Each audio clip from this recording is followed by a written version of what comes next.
Projet Dernière Chance, j'en attendais rien, et bah c'était génial. Le nouveau film de Ryan Gosling n'était pas forcément très vendeur dans la bande-annonce, c'était un peu mystérieux, je ne savais pas trop à quoi m'attendre, seuls ceux qui ont lu le livre savaient déjà que c'était une bonne histoire, et j'ai donc été agréablement surpris, 2h30 qui auraient pu faire peur, mais qui sont passées avec la banane. Parce que la qualité prédominante du film, c'est sa décontraction humoristique, même s'il y aura quelques moments de stress dramatique ou de beaux moments émouvants, le ton du film est globalement léger, second degré, ce qui va permettre de jouer hyper finement entre des sujets scientifiques et sérieux de fin du monde, tout en les vulgarisant par l'humour, et donc de ramener le tout à une échelle humaine, avec son imperfection, sa maladresse et sa sincérité innocente. C'est aussi ce qu'on va retrouver centralement dans le personnage de Ryan Gosling, qui sait très bien jouer le héros malgré lui, et qui va tenir le film avec un invité surprise dont leur relation, avec une alchimie folle très bien construite, va donner envie de s'ouvrir aux autres et sera le cœur émotionnel du film. Mais pour une espèce de comédie de science-fiction, les effets spéciaux ne sont pas pour autant pris à la légère.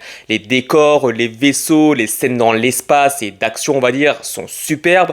Niveau d'un Interstellar, tout a été fait premier degré, sérieusement, malgré que ce soit un film second degré. Il y a peut-être une petite baisse de rythme aux 2 tiers du film, mais ça reprend très vite et je trouve la fin parfaite. En gros, c'est vraiment un mélange de Sunshine, Interstellar, Premier Contact et E.T., avec bien sûr la vibe globale humour Seul sur Mars, puisque l'auteur du livre est le même. Vraiment, vous ressortez du film, vous êtes juste heureux, et en ce moment, ça fait du bien.